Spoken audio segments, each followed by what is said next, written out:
నమస్తే అండి. నేను లక్ష్మీ శర్మని. ఈరోజు నేను మీకు ములక్కాడ పాటోలి కూర చూపిస్తున్నాను అనమాట. ఎలా చేస్తారో చెప్తున్నాను. దీనికి ఏం కావాలంటే మెయిన్గా ములక్కాడలు కావాలి. ఇలా కట్ చేసి పెట్టుకున్నాను. ఒక కప్పు చిన్నది ఒక ఉల్లిపాయ తీసుకున్నాను. ఉడికే వాసనకి మీకు ఉల్లిపాయ అక్కర్లేదు, నాకు వద్దు అనుకుంటే దాన్ని వదిలేసేయచ్చు. 2 పచ్చిమిరపకాయలు, కరివేపాకు, మెయిన్గా శనగపిండి, ఆ తర్వాత కొంచెం బియ్యం పిండి, ఉప్పు, కారం, పోపు సామాన్లు, మామూలుగా పోపు వేస్తాం కదా ఆ సామాన్లు అంతేనండి. నూనె కొంచెం కావాలి. దీనికి ఒక 200 గ్రామ్స్ అన్న నూనె పడుతుంది. ఈ శనగపిండి కదా, అందుకని నేను చెప్తున్నాను. ఓకే అండి, మళ్ళీ మీకు ఎలా చేయాలో చూపిస్తున్నాను, చెప్తానండి. ఈ నూనె పెట్టుకున్నాను, కొంచెం బాడలీ పెట్టాను. నూనె వేసా పోపుకి. పోపు సామాన్లు కొంచెం శనగపప్పు, బాండ్లీ పెట్టుకున్నానండి. ఇది కొంచెం పోపు వేయాలని చెప్పాను కదా, కొంచెం పోపు, శనగపప్పు, మినపప్పు 1 స్పూను,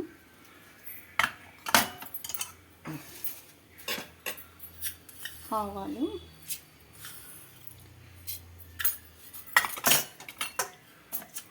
జీలకర్ర,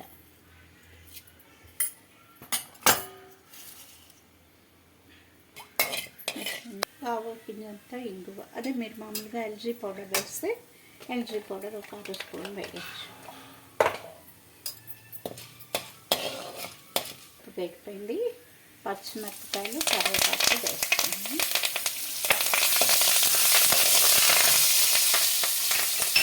కూడా వేస్తాను.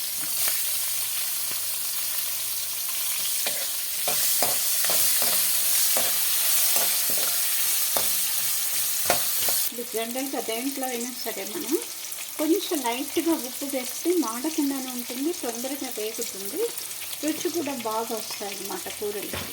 లైట్గా ఉప్పు వేస్తే బాగుంటుంది అన్నమాట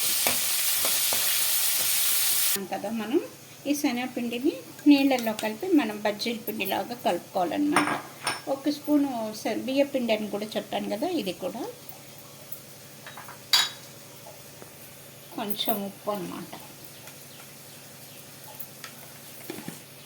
1 స్పించి పసుపు, 1/2 స్పూన్ కారం వేస్తున్నాను.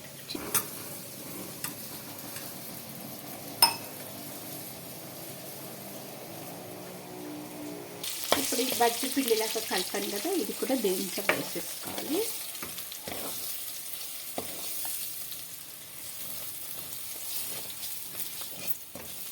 అయితే సిమ్లో పెట్టి చేసుకోవాలండి. హైలో పెడితే అడుగునేమో మాడిపోతుంది.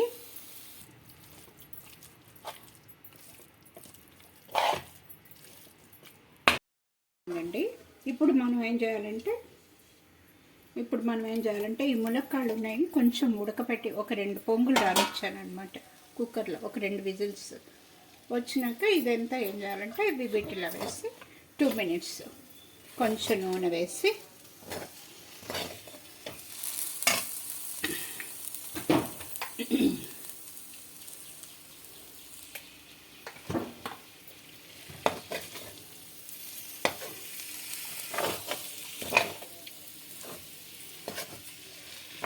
కొంచెం జాగ్రత్తగా కలుపుకోవాలి. ఉడకపెడతాం కదా, ఇవన్నీ విడివిడిగా వచ్చేస్తాయి ములక్కాళ్ళు. లేకపోతే మీరు ఒక బాండ్లీలో కూడా పెట్టి కొంచెం చూసుకొని అలా చేయొచ్చు. అయినా కూడా కొంచెం ములక్కాడలు కదా, దీంట్లో కుక్కర్లో ఉడకపెడితేనే బాగుంటాయని నేను ఉడకపెట్టాను. మీరు చూడండి. లేకపోతే బాండ్లీలో కొంచెం 2 పొంగులు వచ్చినాక చేసి కొంచెం ఇలా శనగపిండి ఇలాగ అయినాక దీంట్లో వేసేసి కలపాలి. ఆ ఉడకపెట్టేటప్పుడు లైట్గా ములక్కాళ్ళలో కూడా ఉప్పు వేయాలి, అప్పుడే దీనికి ఉప్పు పడుతుంది.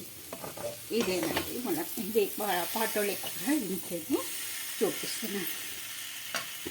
ఇదిగోండి ములక్కాడ పాటోలి కూర అనమాట. ఇది చపాతీలోకి వాటికి కూడా బాగానే ఉంటుంది. ఇలాగ కూడా చేసుకోవచ్చు. ఇంకో విధంగా నేను మీకు పాత వీడియోలో ఒకసారి బీన్స్ పాటోలి కూర చేశాను. అది శనగపప్పు ఉడకపెట్టి చేశాను. అలాగూ చేయొచ్చు, ఇలాగూ చేయొచ్చు. అది మీరు చూస్తే మీకు తెలుస్తుంది. అలా ఉడకపెట్టి పొడి చేసుకుని దాన్ని అలా చేశాను. అది మీరు చూస్తే అది తెలుస్తుంది. అది ఏం చేయాలంటే అలా పొడి అయిపోయినాక ఈ మునక్కాడలు అందులో వేయాలి, అంతే డిఫరెన్స్, వేరే ఏమీ లేదు. చూడండి, మీరు ట్రై చేయండి, బాగుంటే బెల్ బటన్ ఆన్ చేయండి. Okay, thank you. ట్రై చేయండి మీరు కూడా.